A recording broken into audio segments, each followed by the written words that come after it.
Tema de hoy, división del alma y el espíritu, como le había prometido. Y va a estar basado en Hebreos 4:12, que hemos estado usando por algún tiempo, donde dice, la palabra de Dios, no cualquier palabra, pero la palabra de quién, de Dios. ¿Cómo es? Dice, es viva y es eficaz. Y es más cortante que las espadas de dos filos. Pues penetra hasta partir el alma y el espíritu, las coyunturas y los tuétanos, y discierne los pensamientos y las intenciones del corazón. Es interesante notar diferentes cosas que este pasaje nos está ahí diciendo. Esta cita bíblica nos está comunicando un montón de cosas. Ahí la leemos y como que más o menos, como que ese no es el idioma que hablamos, algo como que eso de la espada de dos filos, ¿qué es eso? ¿Qué es eso? Bueno, pues no sé, pero vamos a ver lo que dice la palabra de Dios en realidad. Primero que vamos a notar ahí es, y sigan conmigo mirando el pasaje para que puedan verlo, es que esta porción de la Escritura hace una distinción. Y hace una distinción entre el alma y el espíritu. Porque si el alma y el espíritu fueran lo mismo, no haría esa distinción. Así que nosotros estamos predicando lo que hay que predicar de acuerdo a la palabra de Dios. ¿Okay? Otra cosa importante de notar es que si no fuera necesario separar el alma y el espíritu, no lo estaría diciendo. ¿Para qué la palabra de Dios se va a ocupar en decir una cosa que no va a pasar ni que es posible? ¿Ok? Así que no solo hace distinción entre el alma y el espíritu, pero también habla de la necesidad de separar el uno del otro. ¿Y por qué? ¿Y para qué? ¿Para qué hay que separar el alma y el espíritu? Las dos cosas son inmateriales, pero ¿por qué hay que partirlas? ¿Por qué hay que sacarlas? ¿Por qué hay que dividirlas? Bueno, porque si eso no ocurre, entonces tú y yo como creyentes en Cristo no podemos ser espirituales. No podemos llegar a ser espirituales según Dios, no según nosotros, no según los teólogos, no según cualquiera que diga lo que diga. Espirituales según Dios. Pero también ese pasaje nos dice cuál es el medio utilizado para hacer esta separación. Y obviamente el medio utilizado es la palabra de Dios. En otras palabras, Dios usa su palabra para dividir el alma y el espíritu y el cuerpo. Pember, al cual ya hemos mencionado anteriormente, señala que la palabra de Dios, y cito, tiene el poder para separar en pedazos. Oigan bien eso. Tiene el poder para separar en pedazos todo nuestro ser. ¿Y qué es todo nuestro ser? Espíritu, alma y cuerpo. La palabra de Dios tiene poder para partir en cantitos, en pedazos. ¿Ok? Fawcett, del cual también hemos hablado anteriormente, señala, y cito, la palabra de Dios es viva y poderosa. Entre paréntesis, el griego lo que se podría traducir literalmente es enérgicamente eficaz. La palabra de Dios es enérgicamente eficaz para alcanzar y para separar. No solo para separar, sino que se mete y alcanza donde haya que alcanzar para separar. ¿Qué va a separar? Va a separar, entre otras cosas, el alma animal de nuestro espíritu, las coyunturas y hasta el tuétano. Así que la palabra de Dios distingue entre lo espiritual, lo carnal y lo animal. Y la palabra de Dios penetra, divide, no solo a nivel físico, pero a nivel inmaterial, el alma y el espíritu. La palabra de Dios nos abre los ojos. Mucha referencia en la Escritura a la gente ciega, ¿cierto? Pero no solo a la gente ciega físicamente, pero a la gente ciega espiritualmente. ¿Okay? Pero la palabra de Dios abre nuestros ojos, tus ojos, mis ojos, como creyentes, a que veamos el peligro de ser dominados por el alma, por nuestra alma, en vez de ser dominados o controlados por el Espíritu de Dios, que pueda actuar libremente en el santuario de nuestra vida. ¿Saben cuál es el santuario de nuestra vida? Nuestro espíritu. Porque ahí es donde habita el Espíritu de Dios, ahí es donde Cristo habita por medio del Espíritu de Dios. Entonces, la pregunta lógica en este momento es, ¿ver? ¿Qué puedo yo hacer para ser espiritual? ¿Qué puedes tú hacer para ser espiritual? ¿Cómo yo o cómo tú podemos distinguir qué cosa pertenece al alma y qué cosa pertenece al espíritu en nuestro diario caminar, en la vida diaria, en la faena de todos los días? Ese texto que estamos considerando nos muestra que en adición, en el contexto en que se encuentra ese texto, es que hay algo que nosotros podemos hacer. Hay varias cosas que nosotros podemos hacer. Porque es importante que en este proceso cooperemos con Dios. No nos resistamos a Dios. No le pongamos resistencia al Espíritu de Dios, sino que vayamos y cooperemos con Dios. Lo primero que podemos hacer es, vamos a rendirnos. Rendirnos a nuestro gran sumo sacerdote, que es Cristo, que traspasó los cielos. Cristo, cuando ascendió, traspasó el cielo atmosférico. Atravesó el cielo estelar y llegó hasta el cielo donde está la morada de Dios. ¿Okay? Si así quieren llamarle el último cielo, ¿no? Y como gran sumo sacerdote entró al lugar santísimo.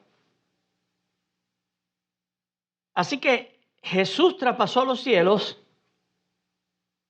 pero hay una situación con Jesús. Todas las cosas están desnudas delante de Él. Todas las cosas están descubiertas delante de los ojos del Señor. En Hebreos capítulo 4, verso 13 dice, nada de lo que Dios creó, eso te incluye a ti, me incluye a mí, puede esconderse de Él. ¿Qué se puede esconder de Él? Nada. Sino que todas las cosas, ¿cuántas cosas? Todas, quedan al desnudo y descubiertas a los ojos de aquel, aquí se complica la cosa, Estoy desnudo, estoy descubierto delante del Señor. Todas las cosas en mi vida son vistas por el Señor. No hay nada que yo haya hecho o dejado de hacer que el Señor no lo haya visto, no esté consciente de eso. Pero a quien tenemos que rendir cuentas. Un día vamos a rendir cuentas. Oh, sí, que somos salvos por gracia. Sí, somos salvos por gracia, sí. Claro que sí, no hay otra forma. Pero eso no quiere decir que no vamos a tener que rendir cuentas un día.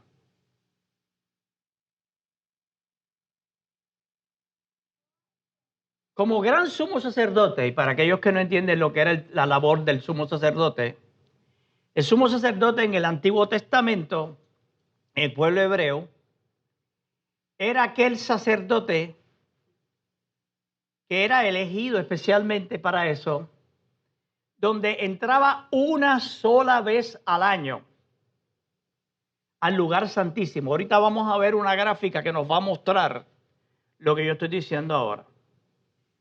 Y el sumo sacerdote era el único que podía entrar a ese lugar. Nadie más podía entrar a ese lugar santísimo del templo. Y ahí iba a ofrecer ofrenda, iba a ofrecer sacrificio por los pecados completamente de toda la nación. También él tenía dos chivos, que uno era el del pueblo y otro el del Señor, y el del pueblo lo cogían y le cargaban todas las cosas y se iba corriendo para el desierto, ¿ok? Y el del Señor venía y se sacrificaba, ¿ok? Pero ese gran sumo sacerdote, fíjense que Jesús no es el sumo sacerdote, Él es el gran sumo sacerdote. Va a ejercer su oficio y va a esgrimir el cuchillo o la espada de dos filos, que es su palabra, y va a dividir el alma del espíritu en nosotros, incluyendo los pensamientos, incluyendo las intenciones de nuestro corazón. De hecho, la palabra del griego que se refiere a los pensamientos se refiere a la mente, a las emociones, a las concepciones mentales del intelecto. Y el gran sumo sacerdote es el que va a hacer eso. Así que aquí tienes la figura del gran sumo sacerdote con el cuchillo grande o espada de dos filos, esperando por ti y por mí.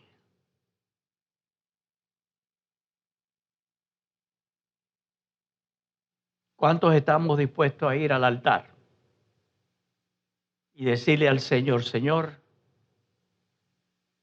aquí estoy voluntariamente, consciente en que tú cojas ese cuchillo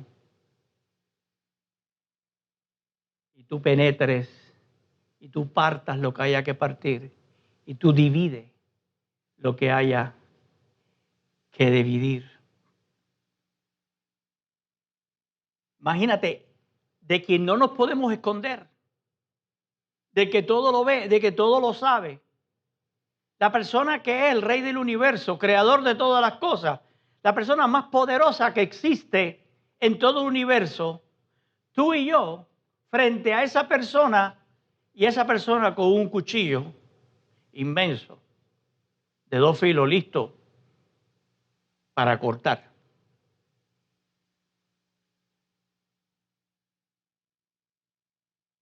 ¿Te confiarías? ¿Te confiarías? Bueno, podemos confiarnos. ¿Saben por qué? Porque este gran sumo sacerdote se hizo hombre. Es la segunda persona de la Trinidad. Y la característica de este sumo sacerdote es que no es cruel, no es infame, es misericordioso. Y como cantábamos, es fiel. Hebreos 2:17 dice, por eso le era necesario, refiriéndose a Dios hombre, ser semejante a sus hermanos en todo. La segunda persona de la Trinidad dice, no era que tenía la opción de ser semejante, es que nosotros necesitábamos que Él fuera semejante a nosotros, no en una, dos o tres cosas, en todo, en todo. ¿Para qué?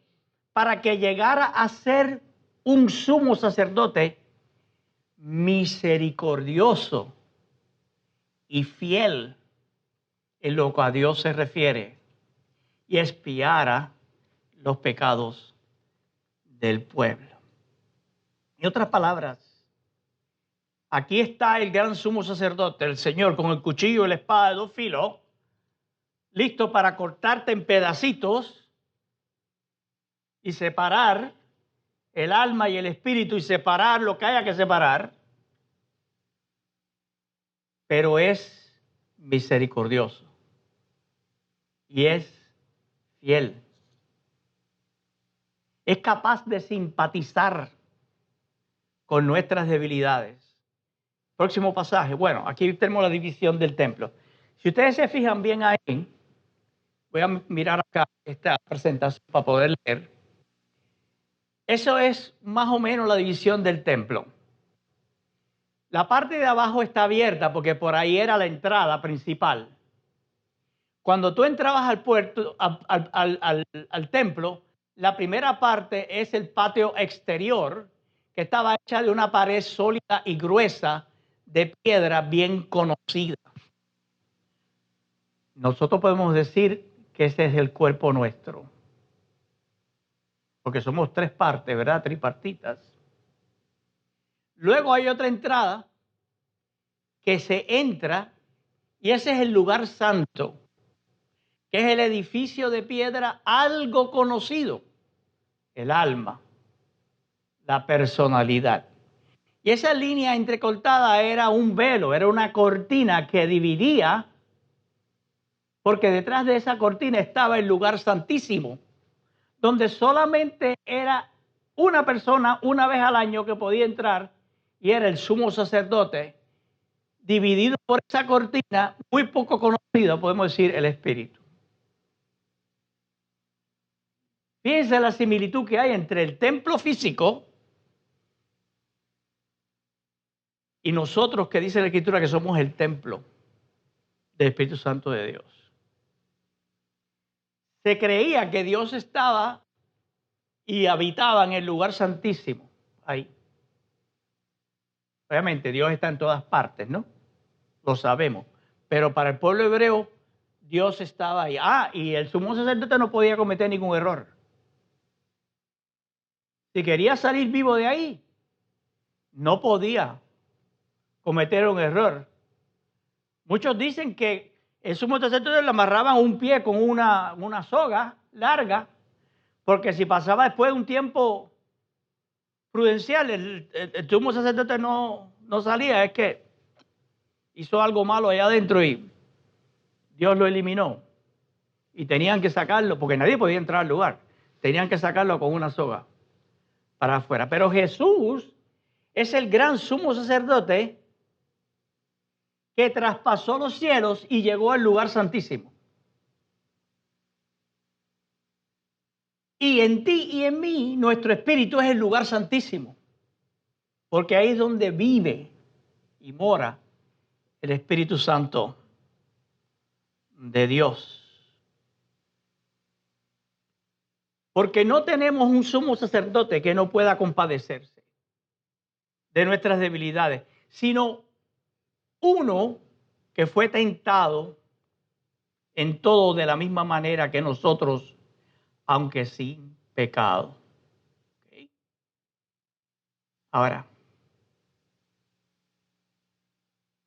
¿de qué manera fue Jesús tentado? De la misma manera que nosotros somos tentados. ¿En cuántas cosas Jesús fue tentado? En todas las cosas. Todas las tentaciones que tú y yo somos capaces de sufrir, Jesús las pasó. Pero la gran diferencia es que Él no pecó. distinto a nosotros. Así que este sumo sacerdote es el único. No hay nadie más en todo el universo.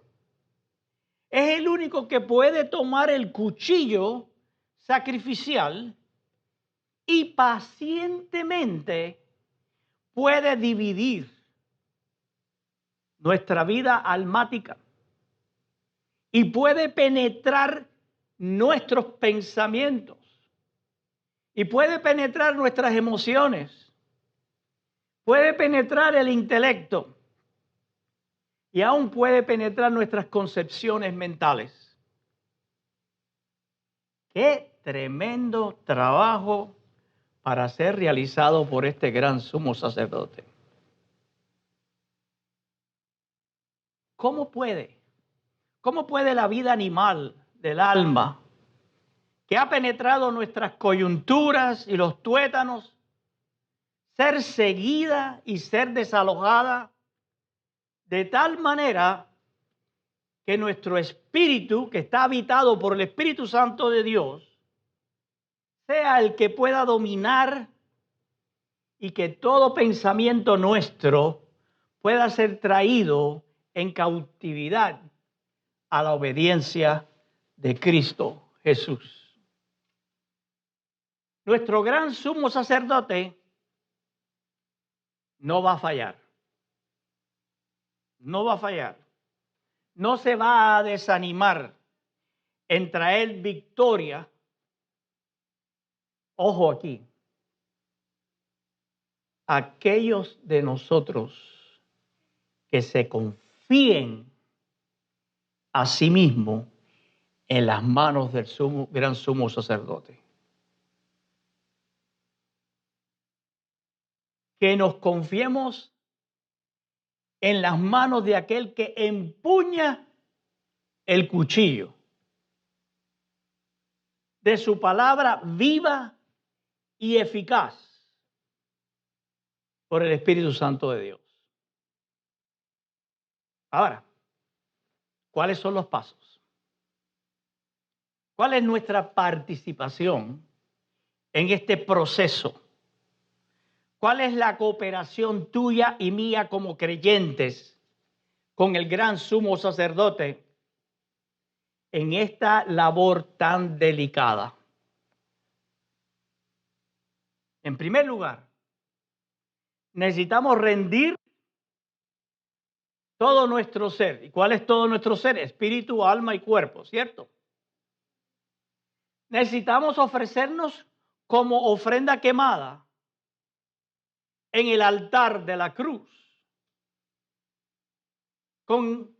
dándole al Señor nuestro entero consentimiento. Oigan bien, nuestro entero consentimiento de nuestra voluntad, y hagamos eso irrevocablemente. Se lo demos a Cristo, nuestro consentimiento, de manera irrevocable. Nuestro gran sumo sacerdote, entonces, va a traer todo nuestro ser en conformidad con su propia muerte. Y cuando estamos en ese proceso, debemos tener la actitud de que, Señor, no te detengas. No detengas tu mano, Señor, hasta que la vida animal del alma en mí sea separada del espíritu. De manera que seamos una vasija donde el Espíritu Santo de Dios pueda fluir libremente en y a través de nosotros. Filipenses, otra vez, Filipenses capítulo 3, verso 10, dice, a fin de conocer a Cristo y el poder de su resurrección. Este es Pablo hablando. Dice, y de participar de sus padecimientos para llegar a ser semejante a Él en su muerte. no solo debemos consentir voluntariamente y de manera irrevocable a someternos ante aquel y ponernos en las manos de aquel que tiene el cuchillo en la mano, sino que debemos estar velando consistente y persistentemente para que esa espada de dos filos sea aplicada a toda la vida almática y para que obedezcamos la palabra de Dios según la luz que nos sea dada de acuerdo a 1 de Pedro 1:22. Dice, y ahora, ya que se han purificado, oh, qué interesante, hay una cooperación de nosotros en la purificación nuestra mediante su obediencia a la verdad. Oh, ¿cómo entonces nos purificamos? Siendo obedientes ¿a qué? A la verdad. La verdad es una persona, ¿cierto? Cristo. La verdad es la palabra de Dios, ¿cierto? Cristo. ¿Okay? ¿Para qué vamos a ser purificados? Para amar sinceramente a sus hermanos. Y luego dice Pedro, ámense los unos a los otros de todo corazón. El próximo domingo voy a hablar y voy a decir un poquito sobre la diferencia que hay entre amar a la persona o a las personas como Dios quiere que las amamos, que las amemos, o amarlas para nosotros mismos. ¿Me entiendes? Porque nosotros decimos, yo amo a fulano, ciclano, esperanzeo, pero nosotros amamos a la gente por nosotros mismos. Fíjate que cuando se nos muere un ser querido que es cristiano, debiéramos hacer fiesta porque fue a morar con el Señor. Pero ¿qué hacemos? Llorar como Magdalenas. ¿Por qué? Porque no lloramos por la persona que se fue, lloramos por nosotros que nos quedamos sin la persona que se fue.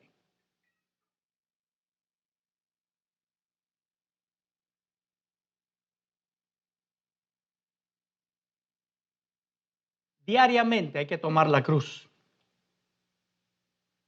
en cada circunstancia de la vida, de manera que tengamos la victoria total sobre el pecado y las obras de la carne, mientras que el Espíritu Santo hace el más preciso trabajo de ir separando el espíritu del alma y enseñando cómo vivir desde nuestro espíritu. Conclusión. Existe distinción entre el alma y el espíritu y hay necesidad de separar uno del otro. Y esto es necesario para que el creyente llegue a ser una persona espiritual según Dios. El medio que Dios usa para lograr esta separación en nosotros es su palabra. Y esta separación solo la puede lograr Dios por medio de nuestro gran sumo sacerdote, que es Jesucristo, quien hará esta labor en nosotros, esgrimiendo su palabra como espada de dos filos, separando el cuerpo, el alma y el espíritu del creyente. Pero lo hace cuando nos rendimos a Él en el altar de la cruz. ¿Por qué no inclinamos nuestra cabeza y cerramos nuestros ojos? ¿Por qué no te atreves ahí donde estás? Pensar y mirar en tu mente a Cristo con el cuchillo de dos filos. Frente a ti está Jesús y al lado de Jesús está la cruz, que es el altar. ¿Estás dispuesto a decirle hoy al Señor, Señor, yo me rindo a ti, yo me entrego a tus brazos, yo me entrego en tus manos, yo confío plenamente en ti? Acá estoy, Señor, yo consiento en que tú con ese cuchillo que tienes en la mano,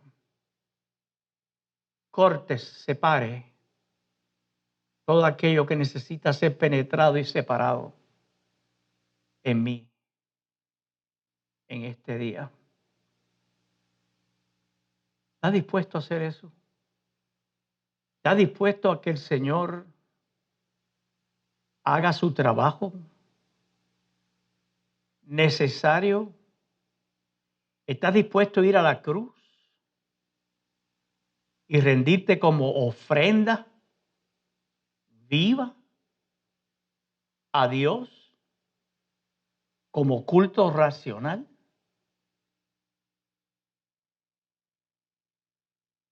Señor, permite que podamos rendirnos completamente a ti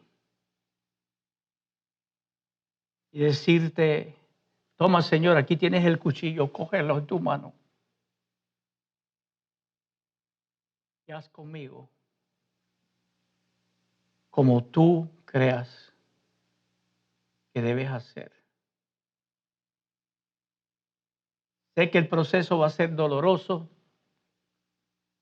sé que el proceso va a ser difícil, pero yo tengo plena confianza en ti,